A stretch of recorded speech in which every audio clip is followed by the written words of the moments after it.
네, 오늘 말씀의 제목인데요. 오늘 우리 2026년 우리 교회 표어입니다. 힘차게 외치고 시작하겠습니다. 시작. 용사로 삽시다 라는 제목으로 우리 주제 말씀 11번째 말씀 함께 나누겠습니다. 우리 옆에 있는 분들 이렇게 축복하며 우리 결단하며 인사해 볼까요? 당신은 용사입니다. 세 분 이상 인사하겠습니다. 당신은 용사입니다. 당신은 용사입니다. 당신은 용사입니다. 네, 복습을 해야죠. 용사가 뭐지요? 용서와 사랑 그리고 그리스도의 군사라는 세 가지 복합적인 의미가 있습니다. 올 한 해 이렇게 살아가며 하나님의 나라를 만들어 나가는 우리 모두가 되기를 소망합니다. 또 인사하겠습니다. 사랑이 답입니다 라고 옆에 있는 분들과 함께 축복하겠습니다. 시작. 사랑이 답입니다. 사랑이 답입니다. 사랑이 답입니다. 아멘. 네, 답을 찾아 멀리 갈 것 없습니다. 하나님의 아가페 사랑이 우리 인생의 모든 것 문제의 답인 줄 믿습니다. 오늘도 그 말씀을 더 깊이 있게 묵상하며 그 답을 더 선명하게 찾아가는 오늘 이 시간 되기를 주님의 이름으로 축복합니다. 사도 바울이요 고린도 교회를 살펴보며 고린도 교회 안에는 많은 문제들을 진단합니다. 그리고 약을 처방했는데 그 약이 지금 우리가 살펴보고 있는 고린도전서 13장에 있는 하나님의 아가페 사랑입니다. 바울은요 고린도 교회 내에 있는 모든 문제들, 어둡고 차갑고 또 복잡한 그 모든 문제들을 다 해결하고도 남음이 있는 해결책은 오직 하나밖에 없다. 하나님의 아가페 사랑, 이것밖에 없다라고 결론을 내리고 그 아가페 사랑을 담아 다양하고도 놀랍고 신비로운 하나님의 아가페 사랑의 특징들을 하나 둘씩 나열하고 있는 본문을 우리가 함께 살펴보고 있습니다. 마치 이런 것 같습니다. 몸이 아파서 병원을 갔습니다. 의사 선생님께서 내 몸을 진단을 하고 처방전을 써주십니다. 그러면 그 처방전을 들고 약국에 가면 약을 다 지어서 약사가 부릅니다. 그리고요 그 약 한 알 한 알 성분이 무엇인지 또 이 성분에 어떤 효과가 있는지 그리고 어떻게 복용하는지에 대해서 설명을 해주는데요. 고린도전서 13장은 바로 그런 의미입니다. 사도 바울이 고린도 교회에게 처방해 준 약, 하나님의 아가페 사랑, 이 약의 성분이 무엇인지 이 성분을 가지고 어떻게 복용할 때에 이 모든 문제가 어떻게 해결되어지는지에 대해서 이야기하고 있는데요. 이 사랑에 대해서 우리가 첫 번째 시간에 말씀을 나눌 때 하나님의 아가페 사랑의 근본적인 특징이 있다라고 했습니다. 기억하시는지 모르겠습니다. 하나님의 아가페 사랑의 근본적인 특징은 자기 희생적이다. 그리고 이타적인 사랑이다. 그리고 하나님의 사랑은 영원한 사랑이다 라고 하는 특징이 있습니다. 그래서 이 사랑은요 연인 간의 사랑인 에로스와의 사랑과도 구별되어지고 친구 간의 우정과 같은 사랑인 필레오라는 사랑과도 구분되어지고 부모가 자녀를 사랑하는 스토르게라는 사랑과도 구별되어진다라고 했습니다. 그리고 이 모든 것과 구별되어지는 근본적인 이유는 에로스도 필레오도 스토르게도 다 어떤 사랑을 기반하고 있냐면 필라우티아 곧 자기 자신을 사랑하는 근본 위에 있는 사랑이기 때문에 이타적인 사랑 또 자기 희생적인 사랑인 하나님의 아가페 사랑과는 근본적으로 다르다라고 이렇게 함께 말씀을 나눴습니다. 그래서 고린도전서 13장 사도 바울이 기록한 이 하나님의 아가페 사랑의 다양한 특징들을 기본적으로 우리가 이해하고 받아들일 때 이 사랑은 이타적인 사랑이다. 곧 나보다 내가 사랑하는 그 대상을 먼저 생각하고 먼저 배려하는 특징을 가지고 있다라고 생각하고 이 모든 것들을 하나하나 생각해야 합니다. 오래 참음이라는 사랑도 온유라는 사랑도 그리고 시기하지 않는 사랑도 자랑하지 않는 사랑도 교만하지 않는 사랑도 모두가 다 그 근본에는 내가 먼저가 아니라 내가 사랑하는 대상을 먼저 생각하고 배려하는 마음이 근본적으로 기본적으로 깔려있는 사랑이라는 겁니다. 그리고 오늘 우리가 함께 살펴볼 이 무례하지 않는 사랑 역시도 마찬가지입니다. 내가 먼저인 자기 중심적인 사랑이 아니라 타인이 먼저인 내가 사랑받는 대상을 먼저 생각할 때 비로소 내 속에서 나타날 수 있는 사랑이 무례하지 않는 사랑이라는 것입니다. 말씀을 준비하는 과정 속에서요 유튜브에 검색을 해봤습니다. 검색을 이렇게 했습니다. 무례한 사람이라고 해서 유튜브에 딱 검색을 했더니요 엄청나게 많은 영상이 나오더라고요. 그래서 조금 놀랐습니다. 그리고 그 상위권에 있는 영상들의 조회수를 봤더니요 200만, 300만, 그리고 어떤 교수님의 영상을 보니까 420만이 넘는 조회수를 가지고 있는데 그 영상의 제목이 무례한 사람에 대한 현명한 대처법, 뭐 이런 제목들이었습니다. 이것이 무엇을 말할까요? 이 세상엔요 무례한 사람이 진짜 많다는 이야기입니다. 사도 바울도 하나님의 아가페 사랑의 특징을 하나 둘씩 나열하면서 무례하지 않는 사랑을 이야기했다는 것은 반대로 고린도 교회 안에서도 무례하게 행하는 사람들이 있었다는 것을 의미한다는 것입니다. 먼저 이 무례하다라고 하는 용어를 살펴보면요, 무례하다라고 하는 헬라어 뜻은 공정치 않게 행동함으로 다른 사람을 부당하게 대우하는 것을 성경에서는 무례하다라고 이렇게 이야기하고요. 국어 사전적인 의미는 뭐냐면 태도나 말에 예의가 없다는 뜻입니다. 요 정의를요 가만히 한번 생각해 보면 이 무례함이라고 하는 것은 사람이 태어날 때 가지고 있는 성격이나 기질이 아니라는 것을 알게 되어집니다. 무슨 말이에요? 공정치 않게 행동하고 누군가에게 부당하게 대우한다.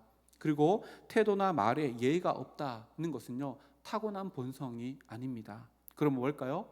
개인적인 선택에 의한 행동이라는 것을 알게 되어집니다. 그러면 개인적인 선택이라는 것은 무엇을 반영하고 있을까요?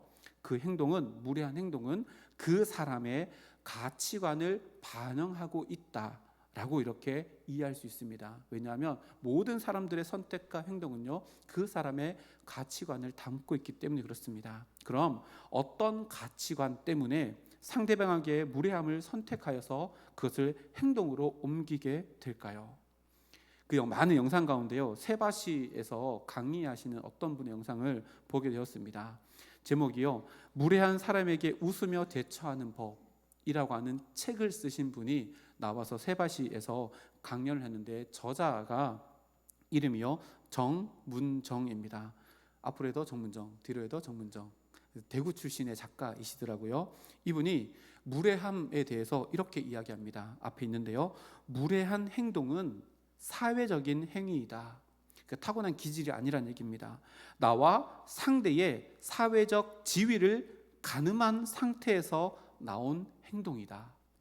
그 사람과 나를 비교해서 내가 우위에 있을 때만 무례한 행동이 나온다는 얘기입니다. 그래서 이 사람에게는 내가 무례해도 된다라고 하는 그 사람의 생각이 낳은 행동이 무례함이다 라고 이렇게 이야기합니다. 그리고 그 책에서 이렇게 기록합니다. 즉 무례함은요 잘못된 가치관이 낳은 행동이고 다분히 의도성이 있는 행동이라는 말입니다.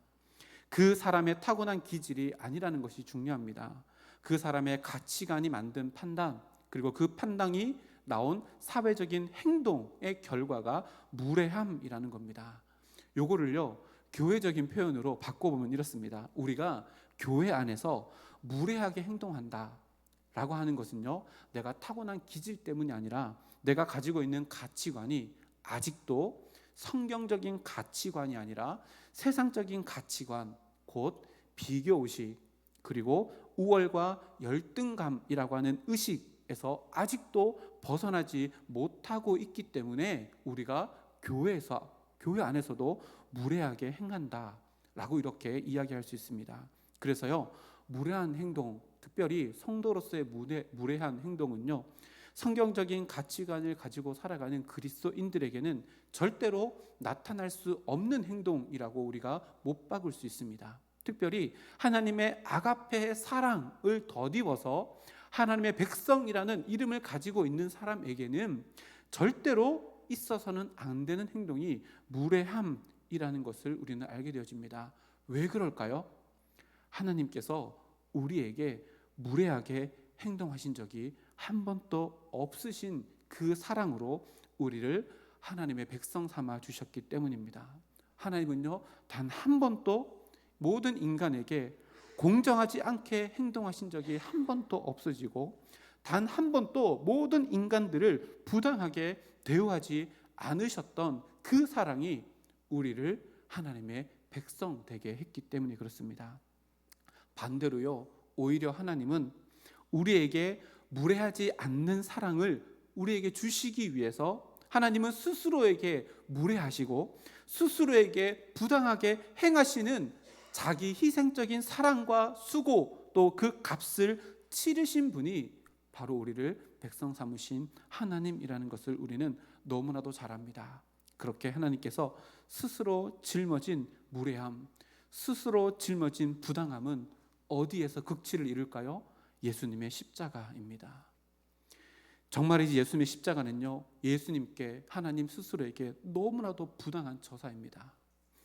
정말이지 예수님의 십자가는요, 하나님께, 예수님께 너무나도 무례한 행동입니다. 그런데 예수님께서는 그 십자가를 지실 이유가 하등도 없지만 그 십자가를 무례함과 부당함으로 지셨습니다. 왜요? 우리를 무례하게 또 부당하게 대우하지 않기 위해서입니다. 하나님께서는요, 그 존재만으로도 그저 경배와 찬양과 영광 받으시기에 합당하신 분이십니다. 하지만 죄인인 우리 모두를 너무나도 사랑하셨기에 스스로 그 무례함을 감당하시기로 작정하셨고, 스스로 그 부당함을 감당하시기로 작정하셨던 그 사랑이 하나님의 아가페 사랑이고, 그 아가페 사랑 때문에 우리가 지금 이곳에서 하나님께 예배 드릴 수 있는 존재, 곧 그리스도인이라 불려지는 하나님의 백성이 될 수 있었다는 사실입니다. 그러니요, 우리가 하나님의 백성이라면, 우리가 그리스도인이라는 이름을 가지고 살아간다면 우리는요, 절대로 그 누군가에게 무례하게 행동해서는 안 될 뿐만 아니라 그럴 수 없는 존재로 존재의 변화를 이루었다는 것이 성경의 가치관이고 진리입니다. 예수님의 수제자였던 베드로가 있습니다. 베드로는요, 예수님의 가장 가까이 있었던 제자 중에 한 사람입니다. 근데 이 베드로가요, 예수님의 공생의 기간 동안 수차례 예수님께 무례하게 행동했던 제자라는 것을 우리는 성경을 통해 보게 되어집니다. 심지어는요, 얼마만큼 베드로가 무례했냐면 예수님의 멱살을 잡을 정도로 예수님께 무례했습니다. 마태복음 16장에 보면요, 예수님께서 제자들에게 내가 앞으로 대제사장과 서기관들에게 고난을 받게 될 것이며 십자가에 죽게 될 것이다 라고 예고하는 장면이 나옵니다. 근데 그 예고 그 다음에 베드로가 어떻게 행동했냐면 마태복음 16장 22절 말씀에 베드로가 예수를 붙들고 항변하여 이르되 주여 그리 마옵소서, 이 일이 결코 죽게 미치지 아니하리이다.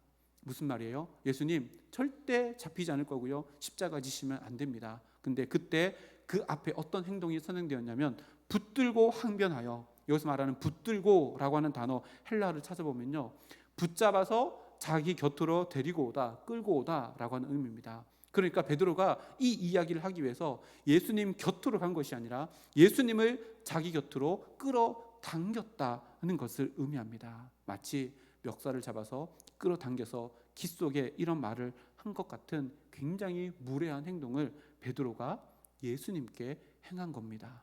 그런데요, 이렇게 무례했던 베드로가 부활의 주님을 만난 이후에 완전히 바뀌어졌습니다.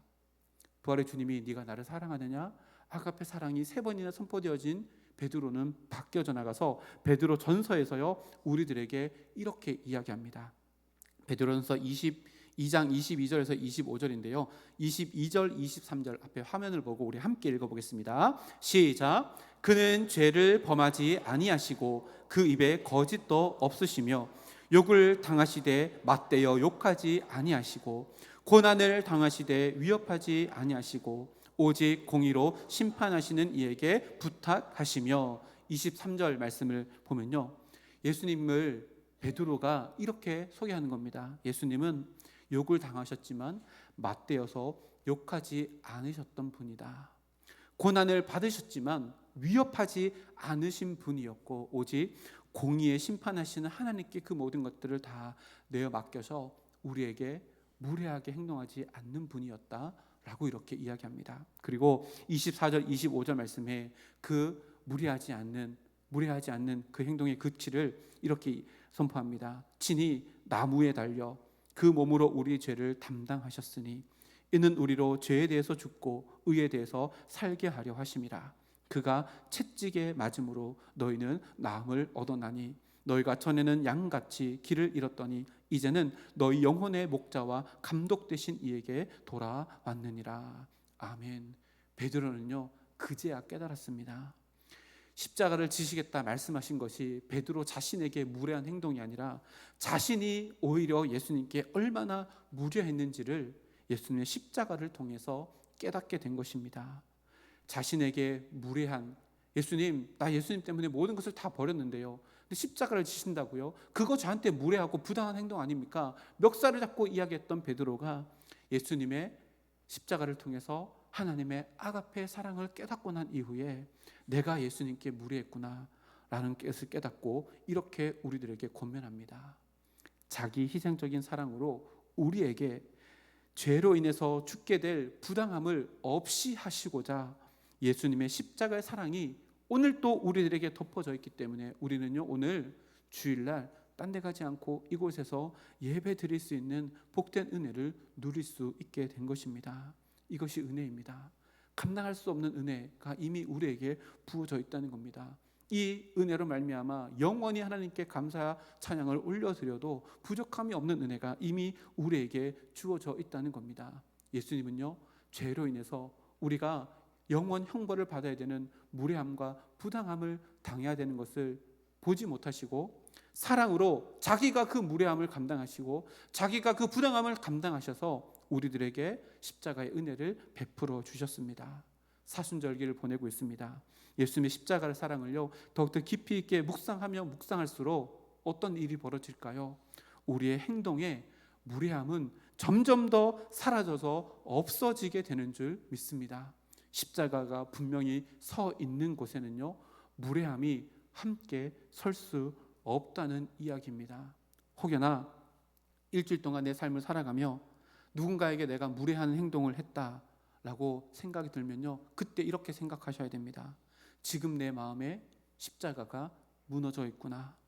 내 삶 가운데 무례함이 서 있다면 십자가가 무너져 있구나. 주님, 내 속에 무례함은 무너지고 십자가가 더 든든히 세워질 수 있도록 내 마음을 붙잡아 주십시오. 하나님께 기도해야 될 것입니다. 사순절기를 보내면서 우리 마음 가운데 십자가가 더 든든히 세워지고 우리 삶 속에 있는 무례함은 완전히 무너져 없어지는 은혜를 다 받아 누리는 우리 모두가 되기를 주님의 이름으로 축복합니다. 우리 이렇게 한번 외쳐볼까요? 앞에 있습니다. 시작. 무례함을 무너뜨리고 십자가를 세웁시다. 이번 일주 동안 이런 삶을 살아가는 우리 모두가 되기를 소망합니다. 사도 바울이요 이렇게 무례함에 대해서, 무례하지 않는 사랑에 대해서 이야기한다는 것은요 고린도 교회 안에 무례한 행동들이 있었다는 것을 의미하는데 어떤 형태로 고린도 교회 안에 무례함이 있었을까요?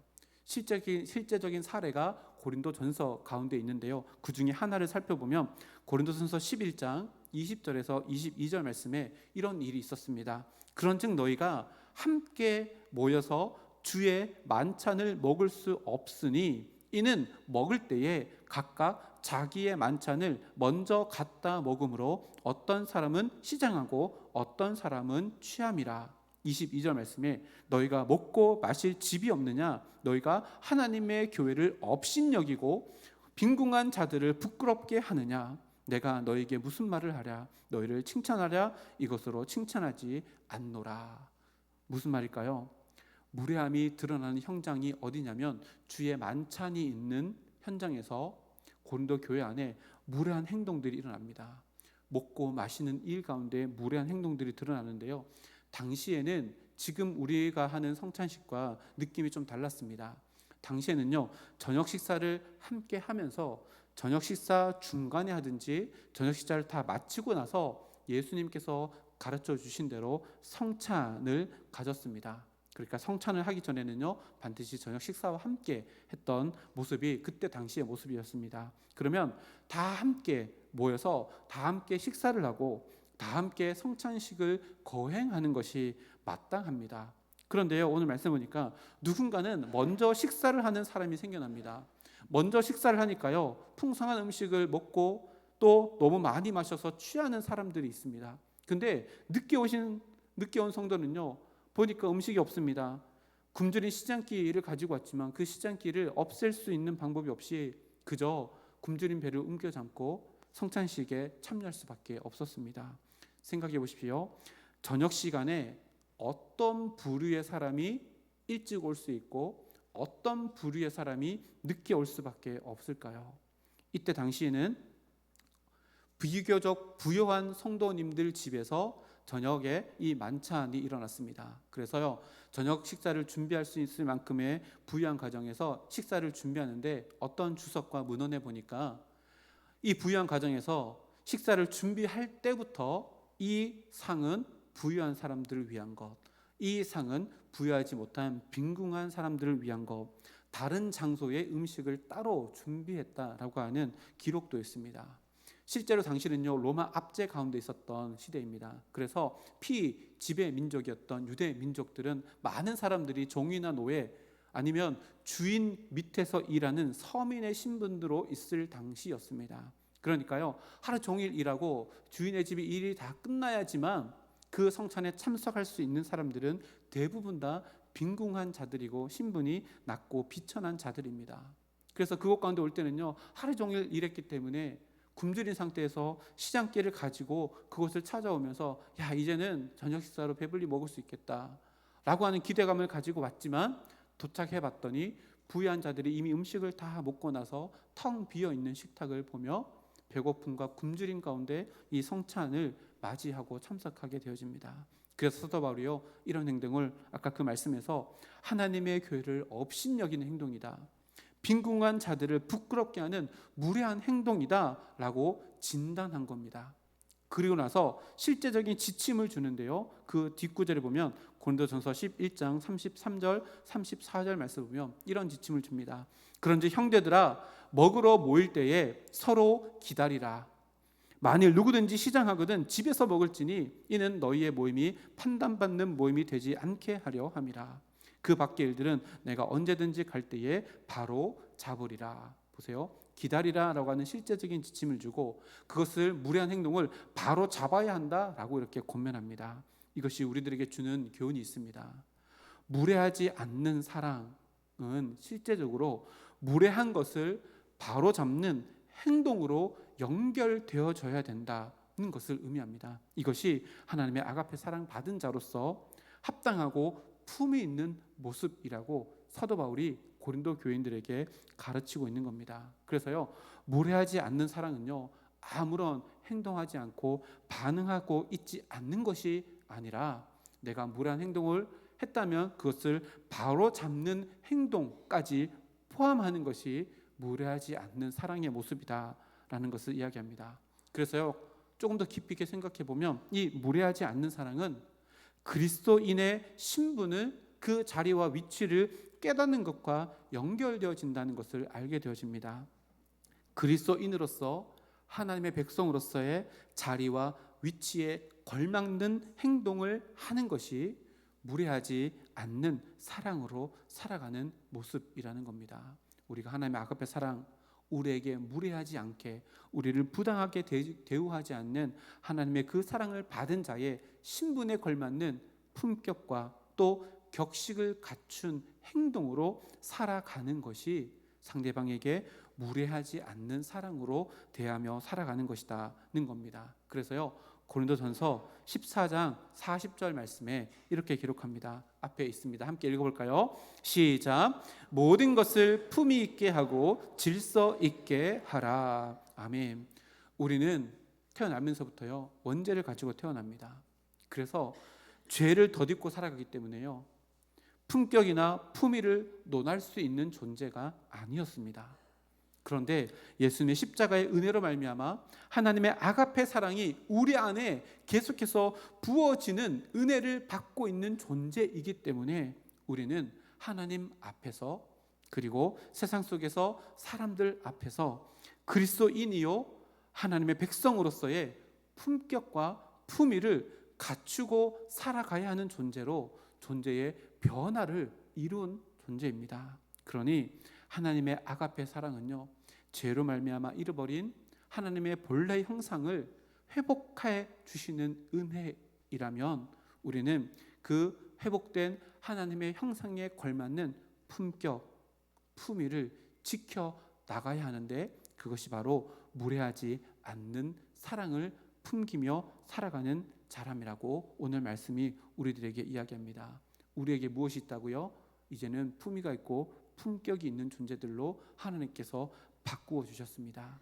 이 하나님의 자녀된 품격에 걸맞는 품위를 지키며 하나님께는 영광을 올려드리고 모든 이웃들에게는 무례하지 않는 사랑의 아름다운 열매를 하나님께 나타내 보여줄 수 있는 우리 성사중학교의 모든 권속들 되기를 주님의 이름으로 축복합니다. 우리 다 함께 일어나셔서요, 우리 이렇게 한번 외치고 결단 찬양하고 세상으로 나아가겠습니다. 앞에 화면에 있습니다. 품위 있게 살아갑시다. 우리 힘차게 외치고 결단 찬양하겠습니다. 시작. 품위 있게 살아갑시다. 아멘.